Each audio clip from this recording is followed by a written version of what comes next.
Hello and welcome back to Dragon Talk live from GaryCon in Lake Geneva, Wisconsin. It's very cold outside, but we just got warm-ups for our coffee, and we are getting very, very warm. A bit of a change to the programming. I just found out Penny Williams is not at GaryCon. She fell ill, so I hope she gets better soon and recovers. But in the meantime, I am Greg Tito, and I'm joined by Shelly Mazanoble. Hello. And we have LaTia returning. Yay!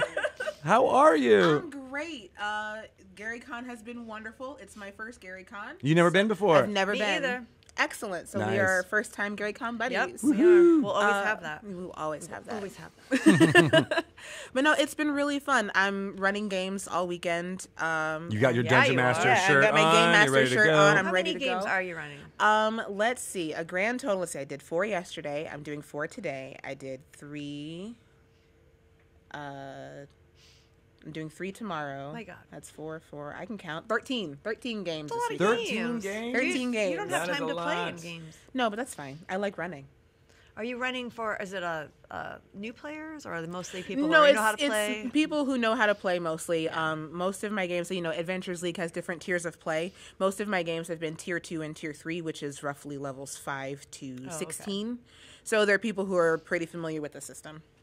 Very I imagine cool. at this show, that's probably the case. We've been having a lot of people walk up though. Good.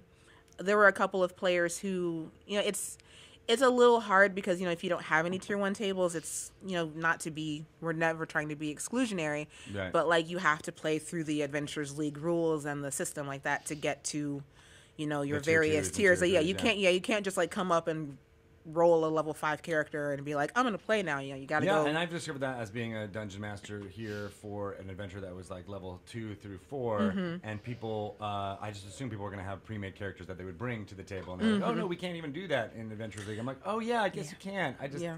But what we're running isn't necessarily a technical Adventurers League adventure. It's just, Right. but people were just, didn't know how to assume. So luckily I had a few of my characters that I played on streams and other things Awesome. printed out ahead of time. So I've had a couple Oh, people yeah, I play was Fabian, gonna- my Oh, wow. blind cleric. Oh, that's awesome. And all of them, my notes and backgrounds were in the character sheets, and so it's amazing people seeing are, like, people getting pull history. stuff from my own game Yeah. And throw it at and you. throwing it at me. Yeah. One of them befriended a seagull, and he was like, "Oh, I'm gonna name it Jeff after the squirrels that I met in Waterdeep." I'm like, "Oh my god!" That was So a now you running have joke. squirrels and seagulls all named Everyone's Jeff. named Jeff.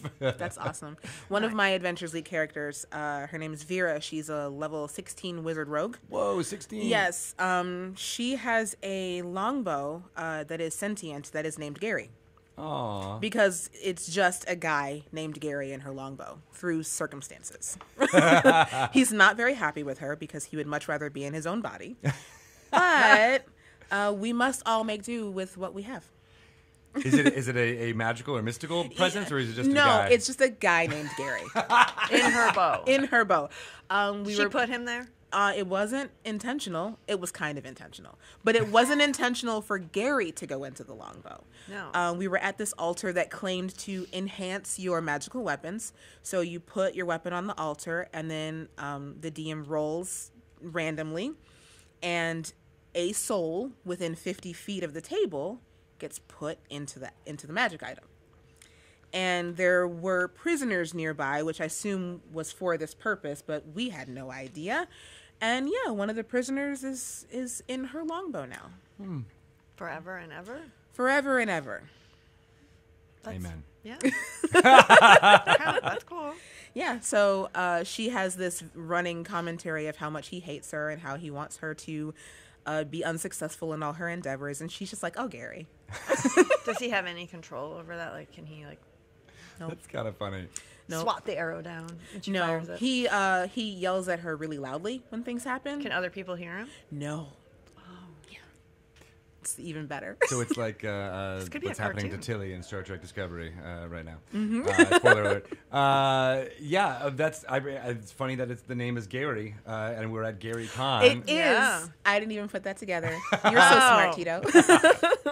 But it's not Gary Gygax. It's not Gary Gygax. No, it's just some That's younger. No. Then I would have a lot to answer for. I think. Yeah. Right. No, it's just some normal guy named Gary. I love that. That's not that. That's so many times over the weekend I've had Gary as a name kind of pop up on my thing. For some reason, I was watching it was like a knife skills competition. Okay. So this guy had a knife and he's like chopping things and doing. It's just wow. Like what you see at like a hibachi grill or something. Like kind of, but it was about wood and stuff and like rope things and him being able to like slice at the right time. I'm not really sure, but it seemed like it was a competition. And throughout this entire video, that's just kind of mesmerizing and strange. There's a woman being like, "You got this, Gary. You can do it, Gary. I believe in you, Gary." That's what Vera should say. And so this whole time I've been thinking it's been that woman screaming. She wants to be Gary's friend. Positive affirmations, Gary. Gary's Every just time he not- yells at her. Yeah. You got this, Gary. Like, I believe in you, Gary. I'm going to shoot now. And she does really well with that bow. She's a wizard, but, I mean, she's also a rogue, so she's got to use that sneak attack somewhere. Nice. Yeah. That is a good... The wizard thief is not something you see very often. No, and she's one of the newer classes from Xanathar. She's a mastermind. So, she still gets to stay back. And, she uses her bonus action to help people, so to give advantage. And that actually came about because she ended up marrying one of the characters in the campaign who happened to be a rogue. So she multi-classed for him. Oh. And then took over the organization as a mastermind. Something like that. No, he vanished. And she was like, interesting. I've got the bag of holding. take all of I it." am the rich one now. It was very much a marriage of convenience because there was no real love, but there was the love of money. And that brings many people together. That's sometimes all you need. Yeah. How long have you been playing Vera? Vera, oh gosh. Well, we wrapped up the campaign at the beginning of the year, and I think probably a year. I took her straight from level 1 to level 16. In a year? Yes. We played you through... play like 4 or 5 times a week at this point, right? No, it was just once a week. Okay. And I used some of my DM experience to bump her up a little bit. So, but yeah, we played through Horde of the Dragon Queen and Rise of Tiamat. Oh, wow. Yeah, so she unfortunately perished in the Tiamat fight.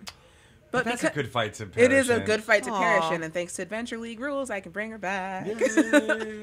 Tiamat had 2 hit points left.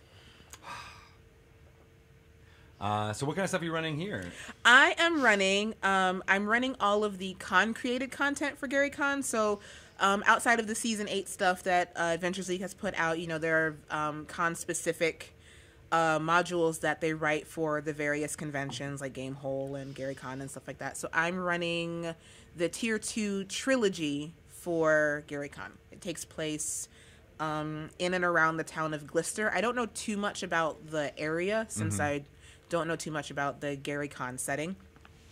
But it is all about evil forces. Undead have been appearing in town, and undead forces are rising. And there are rumors that a lich is rising and about to cause all kinds of havoc and madness in the area. How come the Lich just doesn't come up and is like, I want everyone to have granola? The great granola important. lich. It would. I just want to use my lich powers for For For granola. your nutrition. healthy digestion. Right? Everyone's Granola gonna and be some regular. yogurt. Fruit and yogurt parfaits for everybody. Side of granola. Oh, some but orange granola juice. lich, there's so much sugar in there. Is that what Flapper is? Flapper says, watch your sugar intake. Don't look at I what's will in not watch my sugar intake. Okay. I will have all of the granola and the yogurt. Thank you very much. That's what an evil lich would do. Right? I'm taking your breakfast away from you. And I'm going to eat it all. All the sugar And then I don't in front of you. I can't even digest it. I don't even It's care. gonna fall right pass out of right me. through me. And watch it pass. No, evil lich. No. It's torture. Don't make me watch it. You can have what's left if I don't leave you any. So you got to play Flapper last night. How was that? It's good. I really think I love him. He sounds like a wonderful character. I love his voice. He's so sweet. What is Flapper? He's an Aarakocra ranger. Aw, I love it. But he's not your typical Aarakocra. I was He's gonna more say, like did you have a specific kind of bird in mind? like a very colorful duck. You can't even say it out loud. We were talking. I don't think we were on mic when we were talking about this, but you were saying he was like a Donald Duck type character. So he's like the Mandarin Duck. He's like, who? Oh, what's a Mandarin Duck? There's a duck in a pot somewhere in New York. It's a very bright, very colorful duck, and it's just been getting a lot of media attention because it's so pretty. I haven't seen it Ooh, that recently. could be a Only flapper. found in China. Oh, and that's why it's special because he's in New York or something. How'd he get here? I don't know. He migrated the wrong way. Wow. Sounds like a And now he's flapper type thing. famous. That could be. Yeah, I feel like Flapper has migrated the wrong way a few times. He just wants to make friends. I like him already. I know. And I'm he's- excited to watch that game. He's a little conflicted sometimes. But Aw. he's fun. And he can fly. And Right. That's always kind of cool. I think if I were ever to make an Aarakocra, it would probably be like modeled after those screaming parakeets, the ones with the ridges, like the video of the parakeet that likes to scream into his cup. Like he just walks around the house and like he picks up a cup and he goes, The parakeet? yeah. It's like screaming into a pillow, I guess. I think the parakeets are the big birds, right? Not like the Parakeets are the little. Oh no, then it's like a Parrot or a... cockatiel. Oh, Cockatiel. yeah. It's a big bright white. We're getting cockatiel. our fact checker. Right, thank you. I Thank appreciate you, fact you. checker. Where were you on the last interview? Jeez. I don't know birds. But yeah, it's just like this bright know birds. white cockatoo with a yellow ridge, and he he walks around the house and he knocks things over and he screams into his cup. I'd probably build an Aarakocra like that. I like the idea of building a character that screams into a cup. Just at random moments. Give me a minute. He's got like a golden goblet that he. Yeah, it's his goblet. If you take it from him, there will be heck to pay. But yeah, he just has to go scream into it once per hour or something like that. It's fun to Whatever. make characters that play against type like that because everyone, I think, when Aarakocras were first introduced, were like, oh, they're so graceful and they're able to, they have this flappy. inherent goodness and blah blah blah like that, and then you're like, oh no, this one's just a clumsy mess of a person. Yep. A lot of monks come from. A lot of people will build Aarakocra monks. Yeah. That's one of the things about Adventures League that I see a lot. Like people will build. I mean, and it happens outside of Adventures League. People will build very specifically. Like you create a tiefling. You're like, okay, this is going to be a warlock or a bard or a character that uses a lot of charisma. My last tiefling is a cleric because I like to. It's not really playing like against type, but it's like I like to. Tieflings are built for charisma things. Yeah. I like to play them outside of charisma Outside of classes. that. Yes. Yeah, for sure. So what kind of a cleric? What? She is a grave cleric. a grave. Yes. cleric. She uses a spear and shield as opposed to like a mace or a maul or something like Okay, that. but not too far out because you think tieflings have always had some pact with the devils in the past. So I was thinking a cleric would be like, oh, they went the other way. They were like completely pious. And she is actually, if you want to get super technical, she's half drow. Oh, Yeah. So she has, the drow skin, the drow hair, but she has horns and a tail because her mom was a drow. that's interesting. And she worships Elistray. So Oh, which deity is that? she's the other drow guy. Most Okay. of the drow will serve the Spider Queen. The ones who don't serve the Spider Queen, who are seeking a more, less evil way of life, will look to Elistray. Got it. That's the one goddess that is not quite so Not evil quite. aligned. Exactly. Yes. At least for the drow. I think it's neutral, right? Isn't she neutral, or is she actually good? I don't remember. Yeah. I needed a drow god, and You're like, I'll And pick this one. yep, that one. I will do more research later. That sounds good. Who are some of your favorite characters, Tito, that you play? So I've got Fabian is a one that's really been a lot of Your blind cleric? my blind cleric of Lathander, formerly of Lathander, now of Myliki, and How did Lathander take that? they haven't conversed about it Oh, dear. at all. But no, the Church of Lathander did not treat Fabian very well. He always had a kind of a mischievous nature about him, and he played a prank. He kind of was an orphan and taken in by the Church of Lathander because he seemed extremely had a connection to the god beyond those of his fellow acolytes. But he sometimes, was playing pranks and did things. And he was a bit older. He kind of was convinced to do one thing by his friend of his, and he was put in I think I call it the sun chamber. For a week, and could only look at the sun. And that's why he's blind. Yes. Oh, wow. And so he was kicked out. He didn't have his connection to his God anymore. He couldn't cast any spells or do anything like that. So the church shoved him out into Waterdeep alone. No. And then he found Myliki, and Maris Mulali's character brought him into the fold as far as Myliki goes, and he kind of shifted almost all of his allegiance to the nature goddess, and he was able to, she answered his prayers, and he's able to do some. Even though he's blind, detect magic and detect good and evil and stuff, can still manifest as being able to pinpoint targets and things like that. So that's mechanically how we get around the way that works. some of the cleric nature. But then I picked a lot of spells that didn't have like specific targets, Okay. so that he can be like, I know that there's bad guys over there, In so that vicinity, so I'll so- get some entanglement in vines that come up and that type like of thing. that. So yeah, it's been a lot of fun. I've so I always love wanted that to character. play a mute character. Like, I always wanted to play a mute caster, but a lot of spells have verbal components, Right. And it's like you can kind of get away with like grunts and groans, but I just haven't really explored like how I would translate or how I would get verbal components across. So I haven't really dug into that yet. But I've always wanted to play a mute caster. God, that'd be really difficult. It would be very difficult. Yeah, because so much about this game is talking to each other and that type of thing. So yeah, that's I feel like it would be hard not to make it feel like it's a gimmick that you're like, all right, just tell us what you want to say instead of being like Or even like using sign language as a combined verbal and somatic component, because when you're signing you are speaking, yeah. so it's verbal. That would be really cool. It's verbal in a way, but it also could count for like the somatic components or something. So it depends on what a DM is willing to run with it. I really like that. You know, could and get a bird, parrot familiar, who could do your speaking for You're you. right. Wizards do get find familiar. Like Shelly is, I think, volunteering to play as your parrot. I will be your parrot on your shoulder. you have to come stand by me. I will. Just tell me what to say. I'm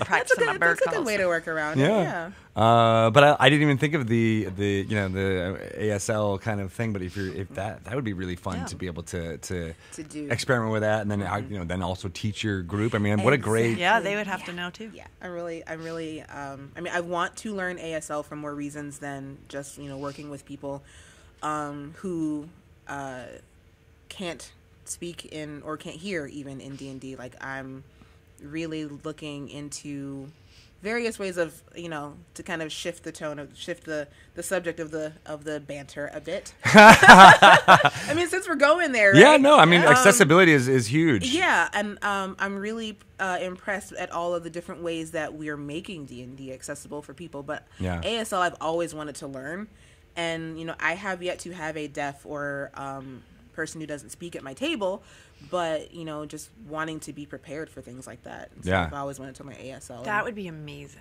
Like how we have a pronunciation guide for, where like if we had like the ASL guide. For Oh, right. Well, that's gotta be all. I mean, there's signs for Yeah. Mind Flayer. I don't, I'm sure Is there? someone. At least that one is an actual. Yeah, because like what M is. I think I don't remember what M. You can go Mind Flare. Oh, Mind yeah. Flare. Mind Flare. Yeah.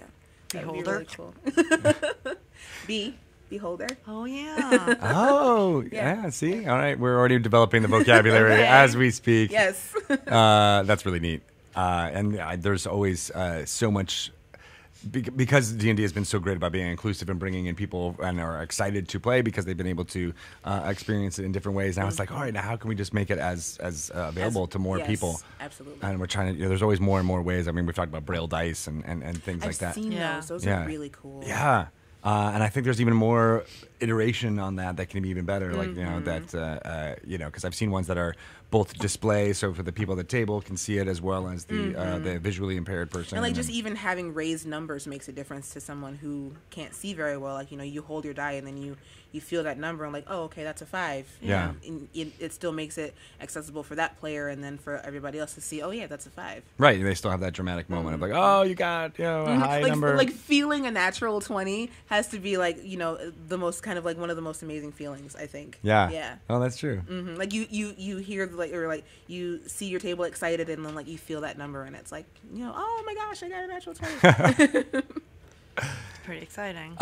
So you told us you're running 17 games? 13. 49 games you're running while you're here? 14,000 games. You're going back in time each day and rerunning. Yeah, I got a time turner. All the games. Yeah, I'm actually playing in some of my own games. It's a weird paradox. Wow, that's You're insane. imaging Right. yourself. Yes.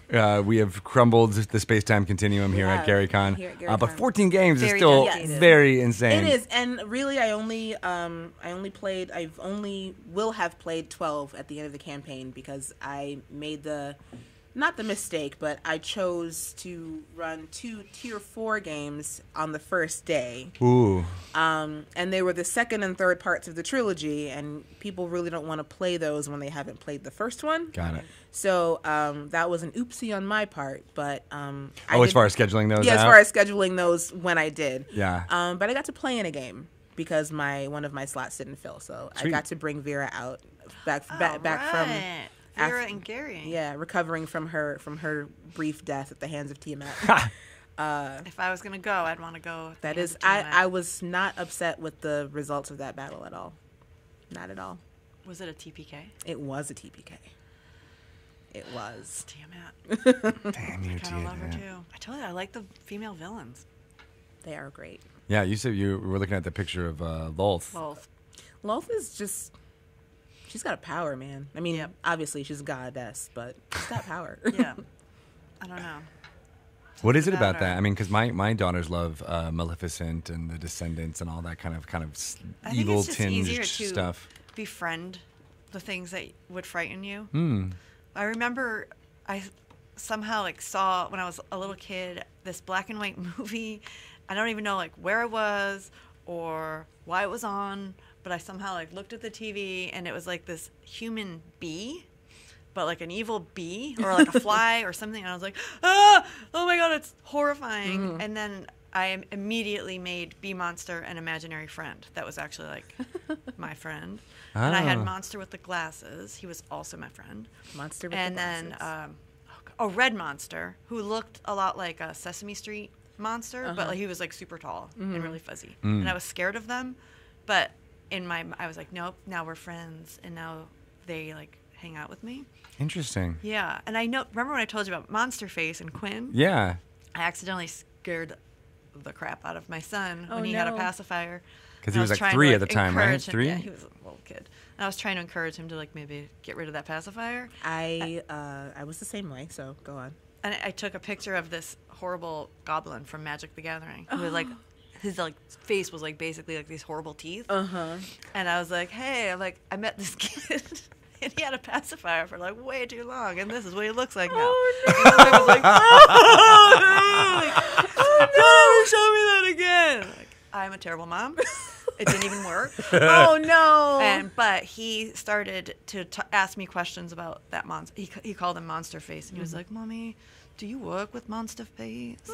Am I ever gonna see Monster Face? Where does Monster Face live?" So then we eventually just started telling stories about Monster Face, and then Monster Face sort of became his friend. Oh. So I'm like, he's doing the same thing. That you were doing. And I like the first edition Lolth, those drawings of her. I know, like, I would have had the same reaction as I did to Bee Monster. If I saw her in a book, I'd be like, oh my God, like the spider lady is coming after me. I will make her my friend now. So I think it's like something like that, like these things that you would fear normally. You just are like, no, I'll just bow down to you and make you my friend. You are my friend now. We will fight the other bad things together. Yeah. We will Exactly do this how it is. together. I like that. I just have a thing for evil women. Well, I don't know. There's nothing wrong with that. Maybe it's simple as that. Who knows? But that's what I love about Dungeons and Dragons and like playing with the imagination is because you start to see like, you know, where are these things that makes us human or like, you know, familial connections. You're like, I don't know why necessarily Quinn had the same, you know, vein of experience that you had, but like, is it just, did you say something? Did you tell stories about Red Monster and all these other monsters that somehow lashed onto his brain? And then when he's, you know, have that image in front of him, that's what he goes to. I don't know. That's really fascinating to me. Yeah. It was. Explore those demons and then destroying make them them. more familiar. Yeah.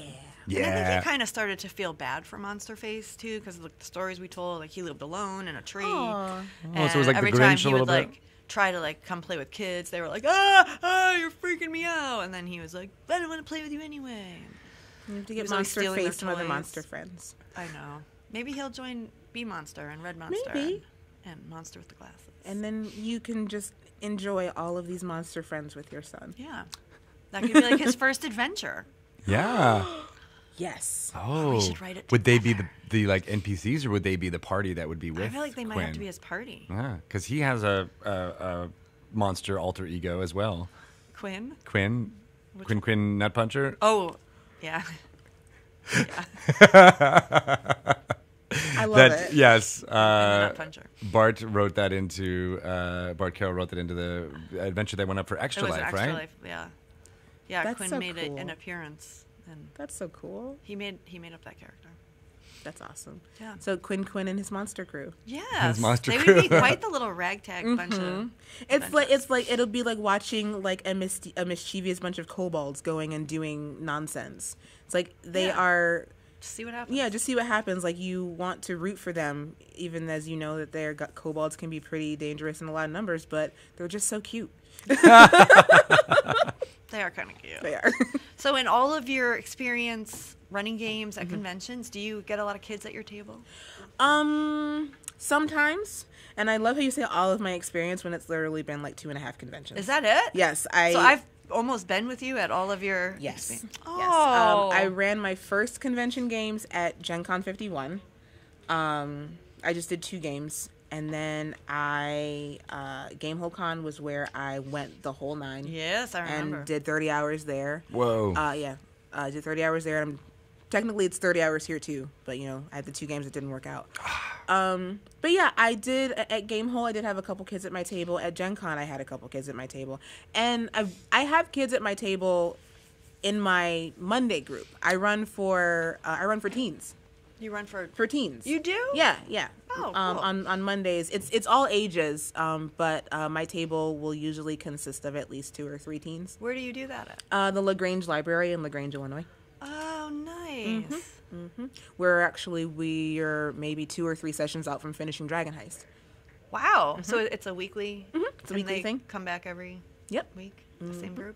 Yep. Are you affiliated with the schools at all, or just the I public think library? we're trying to be. Brian is the spearhead of that, so. Who's behind right there, Yeah, bringing I in see some him. coffee. Hi, Brian. Yeah, I see Gary behind me. Brian is the spearhead of that, but I think that we're working on it. I know he has developed like a Dragon Camp program for Oh, Brian. for schools and libraries That's and so stuff cool. like that. So we'll have Dragon to see Camp. Dragon Camp. So we'll have to see how that works out. But yeah, it's a pretty regular group of kids from the surrounding high schools, Lyons Township, Riverside, Brookfield, I think. I love that. So it's a lot of fun.